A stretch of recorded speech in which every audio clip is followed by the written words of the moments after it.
Petey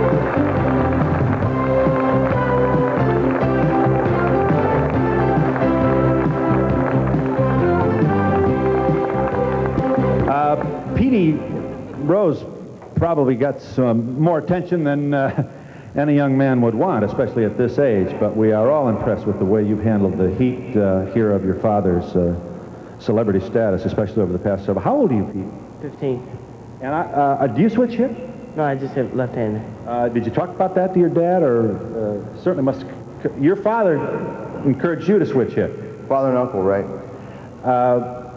You just don't want to, or you were too far gone as a left-handed owner by the time you thought about it? No, he just told me, you know, learn how to hit one way good, and then, you know, he hadn't convinced me that he needs to be a switch hitter. Stan Musial wasn't a switch hitter. Babe Ruth wasn't a switch hitter. What determines whether you need to be? If he has problems with left-handers.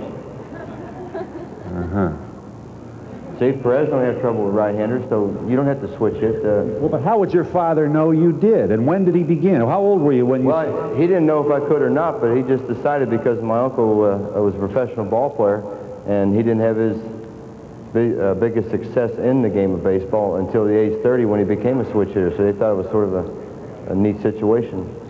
Someone asked about your record. Let's put this up, David. Here are just some of the records that Pete Rose has set in his career as a major leaguer. And the highlights. Most valuable player of the decade in the 70s. How's that? All-time major league record for most seasons of 200 or more hits. That's especially impressive. I mean, you try to get 200 hits against major league pitching. Most games played. Do you know how many that might be, Pete? How many games have you played? Over 3,500. Most times at bats, most singles. That's a lot of national anthems, isn't it? I'll say. Most hits by a switch hitter.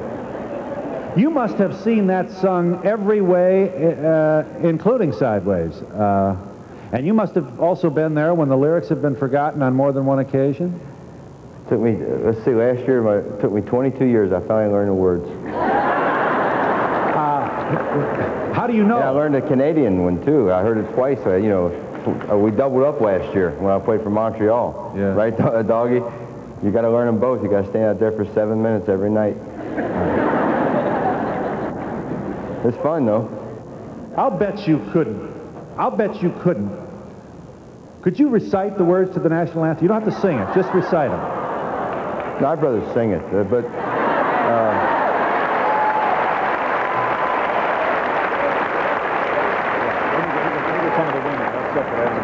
Yes, yes, yes. Yeah, I'm trying to get way back here. Where are they? He likes that area up there, doesn't he? Pete, I'd like to know your opinion on all these high school athletes that are turning pro. Do you think that's such a good idea, or do you think college education is more important? Yeah, I think it's all right, man.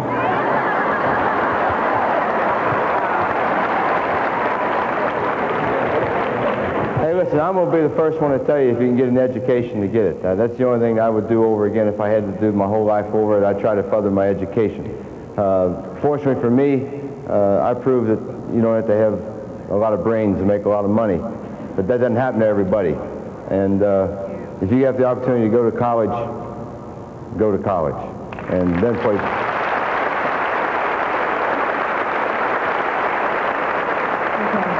Pete, this is a comment, not a question. I don't like baseball, but I think after this I will. Thank you.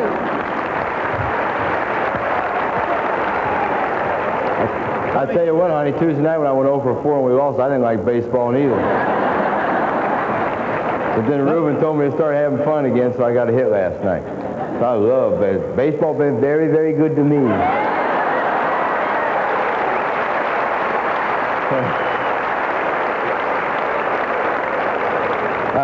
What do you like? What sport do you like? Yeah. What?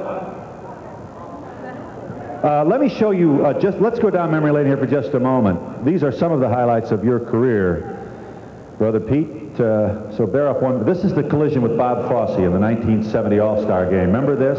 Watch out. Watch out. Bang. This surprised everybody. It took a lot of people a long time to, some people a long time to come to the conclusion that first, this was a clean play. Second, Pete Rose plays I started stride right there, and he had the plate block.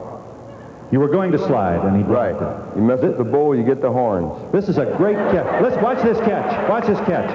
Nice. This is Game this is the 7. World Series. That's the '75 World Series in Boston. That was Game 7 of the World Series 1975 when Joe Morgan knocked in the winning run. I was on first base and I went to third base. That was the first time we've become world champions. This is a hit. This is a hit in the 38th consecutive game. You almost broke Joe DiMaggio's 56-game streak. That is another record that we probably ought to mention here. You hit in 44 consecutive games. That's when you got accustomed to being hounded by media. Did you offer anybody a one-on-one interview during this whole, all this heat? Oh, sure, certainly. But Jimmy Ferguson, our PR director, really handled it perfectly. And we learned from the hitting streak in '78 how to handle the press, and we got along with them great. And we handled some one-on-ones until it got down to single digits, and we did it. I want to thank Bill Burgish as well, Vice President of the Reds, for all his cooperation. This has been something. Jimmy Ferguson's been very good to us as well. And a whole lot of other folks. Thank you, Channel 5, for all your cooperation here in Cincinnati. Cincinnati thanks you, Pete, and I know Pete thanks the fans of Cincinnati, Ohio. Goodbye, everybody, and have a nice day. Have a lump in your throat, you're only human. And it's 2 balls, 1 strike on Rose. Everybody on their feet here in Cincinnati, and a worldwide television audience watching these moments tonight here at Riverfront Stadium. 2-1 pitch from Shaw.